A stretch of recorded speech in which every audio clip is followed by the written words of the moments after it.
Assalamualaikum warahmatullahi wabarakatuh. Apa kabar sahabat-sahabat semuanya? Kembali lagi bersama saya di DigiLine.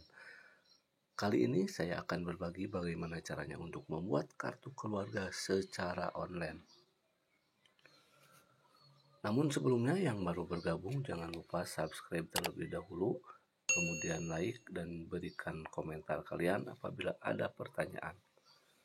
Oke, langsung saja saya akan praktekkan bagaimana caranya untuk membuat kartu keluarga secara online. Langkah pertama yang harus dilakukan yaitu login atau masuk aplikasi terlebih dahulu ya teman-teman.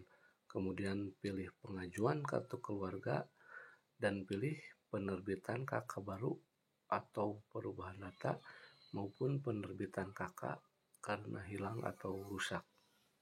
Kali ini saya akan memilih penerbitan KK baru ya teman-teman karena perubahan data. Nah, kemudian lengkapi syarat-syarat yang diminta teman-teman. Di sini centang WNI terlebih dahulu dan syarat-syarat akan ditampilkan. Syarat yang pertama yaitu formulir F102. Nah, ini harus dilampirkan. Selanjutnya kartu keluarga lama ini juga dilampirkan. Kemudian KTP elektronik suami. Selanjutnya KTP elektronik istri. Dan selanjutnya buku nikah. Kemudian syarat yang terakhir yaitu F106 yang perlu dilampirkan. Untuk syarat-syarat yang lainnya adalah opsional teman-teman, bisa dilampirkan ataupun tidak. Oke, selanjutnya setelah selesai memilih file persyaratan, langkah selanjutnya yaitu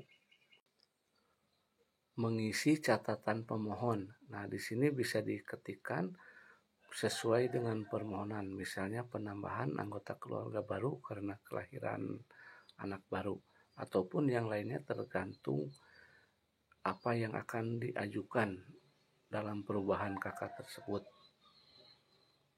Selanjutnya, centang dicetak mandiri, kemudian centang juga pernyataan bahwa data yang dikirimkan adalah benar. Kemudian pilih selanjutnya untuk melanjutkan proses pengajuan. Untuk memantau proses pengajuan bisa dilihat di daftar pengajuan. Dan seperti inilah tampilan daftar pengajuan yang sudah selesai. Di sini ada tombol download untuk mendownload hasil pengajuan yang telah kita ajukan. Mungkin itu saja yang dapat saya sampaikan, semoga bermanfaat. Sampai ketemu lagi di video-video saya selanjutnya.